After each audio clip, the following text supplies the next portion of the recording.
Hello, everyone. I just wanted to take a minute to go over a few things that we went through with the board today and made some final decisions, and I wanted to give you that information. And we'll start with girls sub-districts.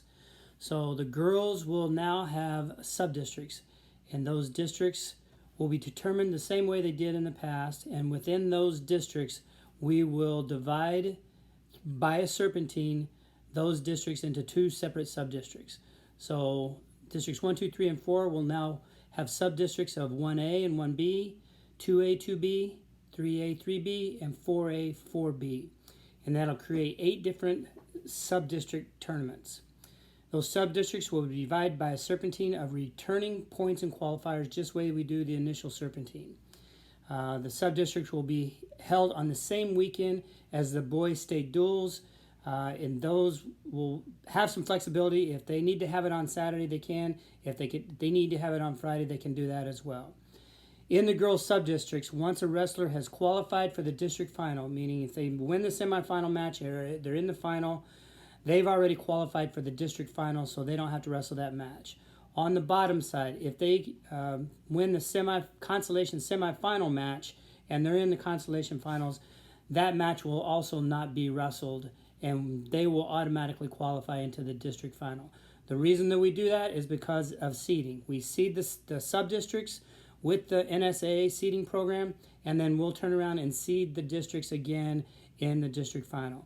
And what we're trying to avoid is schools forfeiting matches unduly, and also time-wise, that gives us an opportunity to have those sub-districts that will last a little bit shorter. So that's also helpful.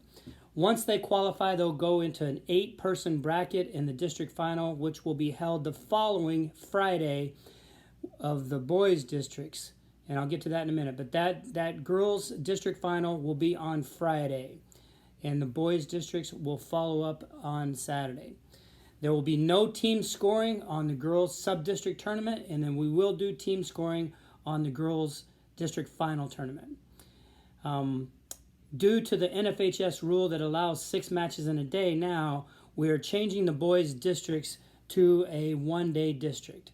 And all of those, all classes will end up being a one-day district. So we could have boys' districts, or let me go back. We could have girls' districts on Friday, then boys' districts on Saturday, and those could be held in the same location. A school could apply to host both boys or girls and boys, and they'll do the girls first and turn around and do a whole nother tournament at the same facility with the same officials for Saturday for the boys. The reason that we do that is that our inventory of officials, we don't have enough officials to have the girls' districts and the boys' districts on the same day. Also, with the coaches sharing duties for girls and boys, that also is helpful. There's no guarantee that your girls' district will be in the same place as your boys' district. There's no guarantee that they'll be in the same proximity because of the serpentine. It's not based on geography. It's based on the serpentine of returning state points. That being said, today we have opened the district host application. So that's on your AD's login page. They can get into your AD login page and submit an application to host those.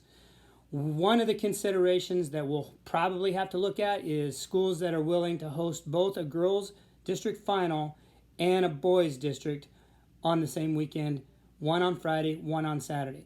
Not that that's the only thing that we use to determine it, but it could be a deciding factor primarily because of officials. Now that could be same proximity and geography, where a set of officials could go to the girls' tournament on Friday and turn around and travel to go to the boys' tournament, as long as it is a reasonable amount of distance geography-wise. Your track wrestling login, because the registration due date changed from September 1st to October 1st, and primarily that discussion happened because of girls wrestling, gives schools more time to determine whether they're going to have a girls team or not, allow schools to have the meetings, gauge interest, and then go through the registration process and or co-op process prior to the deadline, which again is on October 1st.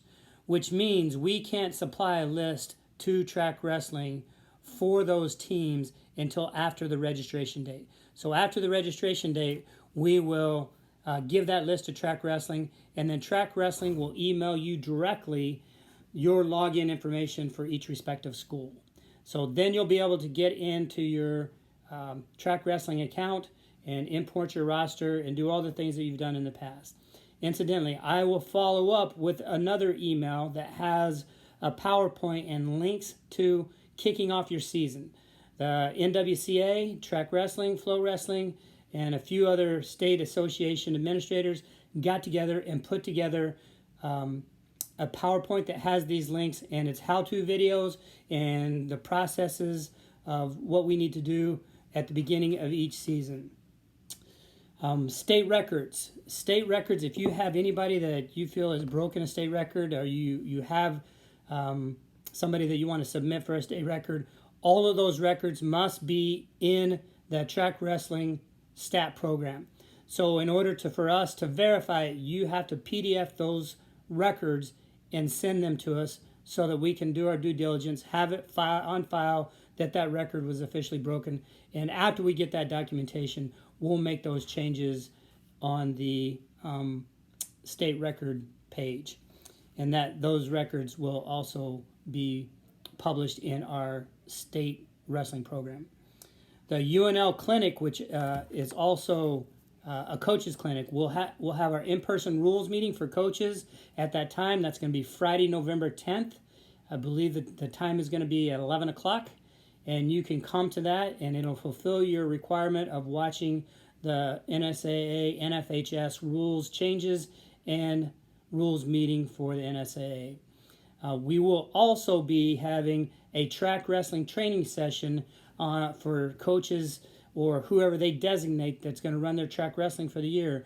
They will help them with helpful hints of how to enter your wrestlers into a tournament the right way, which will pull all their records in and so forth for seeding, how to import your roster at the beginning of the year, how to commit, how to create weigh-in sheets, a whole list of things that are necessary every year for those that are wrestling coaches and or wrestling staff. So those are the things that I wanted to start with this year, or for this email, and I don't want to make this too long. All of the things in the email are covered in this video, but you have the wording as well. If you have any questions, feel free to reach back out, and I will answer those as they come in. Thanks for your time, and I hope you have a great day. Goodbye.